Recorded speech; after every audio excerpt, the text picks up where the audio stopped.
শোক সভাটা সবসময় খুব বেদনা ভিতর। আমাদের সাথে ছিলেন, চিরতরে আমরা হারিয়ে ফেলেছি, আর আমরা পাবো না, ফিরেও আসবেন না। তার কর্মকাণ্ডের স্মৃতি বলা, আমাদের শোনা, এগুলো মনকে খুব শোকাচ্ছন্ন করে ফেলে। যাই হোক, আজকের সবার সম্মানিত সভাপতি, মঞ্চে উপবিষ্ট আমাদের মুরব্বিয়ানগণ, সমাবেশস্থলে উপস্থিত আমাদের জালালাবাদ অঞ্চল বা সিলেট বিভাগীয় অঞ্চলের গুরুত্বপূর্ণ ব্যক্তিবর্গ, উপস্থিত শ্রুতিমণ্ডলী, আসসালামু আলাইকুম।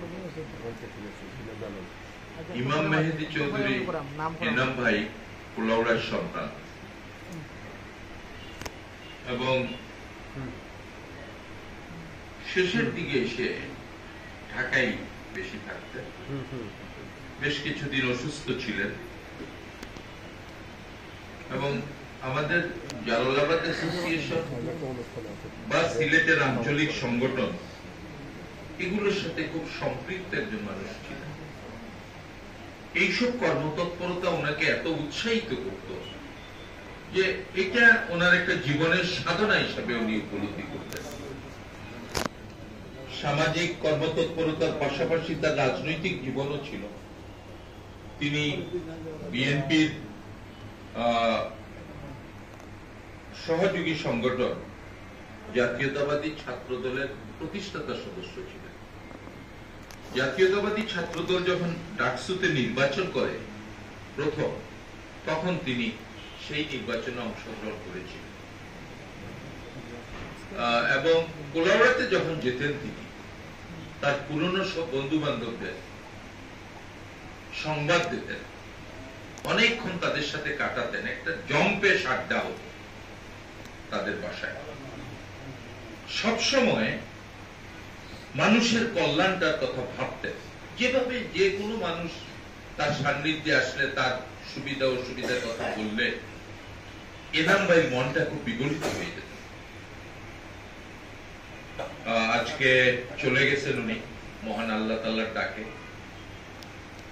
আমরা ওনার জন্য দোয়া করব এবং আরেকটি বিষয় আমরা নিজের কাছে মনে মনে প্রত্যয় নেব, এনাম ভাই যে কর্মতৎপরতা বা সামাজিক কর্মকাণ্ড যেগুলো করেছে, শেষের দিকে রাজনৈতিক তৎপরতাটা কম ছিল, তবু আমি মাঝে মধ্যে ওনাকে আমাদের বিএনপির সমাবেশ এগুলোতে দেখেছি, ওনাকে উপস্থিত দেখেছি। তো এই যে সামাজিক কর্মকাণ্ডটা কিন্তু এগুলো রাজনীতির ঊর্ধ্বে, সমস্ত রাজনীতি মিলেই তো সামাজিক কর্মকাণ্ড। এই কর্মকাণ্ডগুলোকে এগিয়ে নেওয়া। অনেকদিন পর এই ভবনে আসলাম, এক সময় তো আমরাও এই ভবন কেন্দ্রিক সামাজিক তৎপরতায় খুবই বিজড়িত ছিল। তো আমাদের এই তৎপরতাটাকেও বাড়ানো চলছে, নিরন্তর ধারায় কাজ চলছে, বাড়ানো এবং এনাম ভাইয়ের প্রতি গভীর শ্রদ্ধা, আপনাদের সকলের প্রতি শ্রদ্ধা জানিয়ে এনাম ভাইয়ের মাগফিরাত কামনা করে পরিবার পরিজন প্রতি, শোক সন্তপ্ত পরিবারের প্রতি সমবেদনা আমার পক্ষ থেকে, কুলাউড়াবাসীর পক্ষ থেকে জানিয়ে আপনাদের সকলকে ধন্যবাদ জানিয়ে বক্তব্য শেষ করছি। আসসালামু আলাইকুম। পরিবাসায় গিয়ে দেখে ডাকা পরে তারা ছাড়ছে, ছেলেটি নিয়ে গেছে। এবং কখন যে ডাক আসবে এটা জানা যায়, বলা যায় না। আমাদের আগে আসতে পারে, আরো ছোটদের আগে আমরা আরো বেঁচে থাকতে পারি, কিন্তু মৃত্যুটা তো আসবেই। কারণ হচ্ছে জীবনের আগেই হচ্ছে মৃত্যু।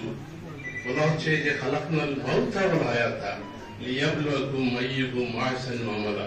মৃত্যু এবং জীবনকে আমি সৃষ্টি করেছি যে কর্মে কি উত্তম তা দেখার জন্য। জীবনের মৃত্যু নয়, মাউতা ওয়াল হায়াতা।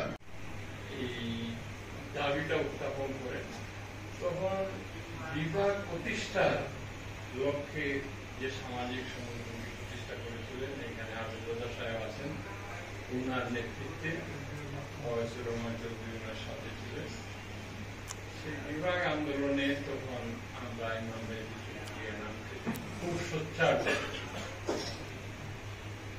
এখানে আরো নাজমুল ইসলাম লাকি সহ আরো অনেকেই ছিলেন যারা তখন ঢাকার রাজপথ। ইন্ডিয়াতে একজন মারা গেছে, সমস্ত কিছু তাকে ওইখান থেকে কিভাবে আসবে, কিভাবে তার বাড়িতে যাবে, সমস্ত আর ব্লাড ডোনেশন ব্যাপারে আমি আরেকটা কথা শুধু বলবো, এখন সবচেয়ে ক্রাইসিস হলো ব্লাড ডোনার যারা তারা অল প্রফেশনাল এবং রাজনীতি